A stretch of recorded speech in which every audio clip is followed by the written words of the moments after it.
Breaking చేస్తున్నాం. America Iran మధ్య అవగాహన ఒప్పందం అయితే కుదిరింది. ఇప్పుడు దాన్ని అమలు చేయడంపై ఇరు దేశాలు ఫోకస్ పెట్టాయి. దీనిపై ఇవాళ స్విట్జర్లాండ్లో తొలి దశ చర్చలు జరగనున్నాయి. ఇందులో పాకిస్తాన్, ఖతార్ ప్రతినిధులు కూడా హాజరు కానున్నారు. అమెరికా ఇరాన్ మధ్య శాంతి ఒప్పందం కుదరగా ఇప్పుడు దాన్ని అమలు చేసేందుకు ఇరు దేశాలు సిద్ధమవుతున్నాయి. ఈ మేరకు తొలి దశ చర్చలు స్విట్జర్లాండ్లో జరగనున్నాయి. ఇవాళ స్విట్జర్లాండ్లోని బుర్డెన్స్టాక్ పర్వత ప్రాంత రిసార్ట్లో అమెరికా, ఇరాన్ ప్రతినిధులు సమావేశం కానున్నారు. అమెరికా, ఇరాన్తో పాటు మధ్యవర్తులుగా వ్యవహరిస్తున్న పాకిస్తాన్, ఖతార్ ప్రతినిధులు కూడా ఆ సమావేశంలో పాల్గొననున్నారు. ఒప్పందం అమలుకు సంబంధించిన ప్రాథమిక అంశాలపై చర్చలు జరగనున్నాయని పేర్కొంది. అయితే సమావేశానికి సంబంధించిన పూర్తి షెడ్యూల్తో పాటు ఇతర వివరాలు ఇంకా వెల్లడించలేదు. పశ్చిమాసియాలో శాంతి భద్రతలు తమ విదేశాంగ విధానంలో అత్యంత ప్రాధాన్య అంశాలని స్విస్ విదేశాంగ శాఖ స్పష్టం చేసింది.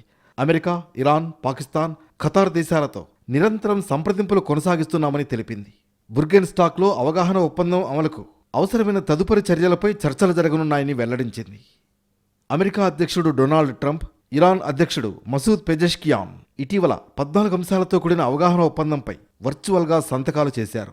ఫ్రాన్స్ అధ్యక్షుడు ఇమాన్యుయల్ మ్యాక్రాన్ ఆతిథ్యంలో వెర్సైల్స్ ప్యాలెస్లో జరిగిన విందు కార్యక్రమంలో పాల్గొన్న ట్రంప్ అక్కడే ఈ ఒప్పందంపై సంతకం చేసినట్లు అమెరికా అధికారులు వెల్లడించారు. ఇక ఇరాన్ అధ్యక్షుడు పెజెష్కియాన్ కూడా విడిగా సంతకం చేయడంతో ఈ ఒప్పందం వెంటనే అమల్లోకి వచ్చినట్లయింది. వాషింగ్టన్, టెహ్రాన్ మధ్య సంబంధాలను మెరుగుపరిచే దిశగా ఇది కీలక అడుగుగా భావిస్తున్నారు.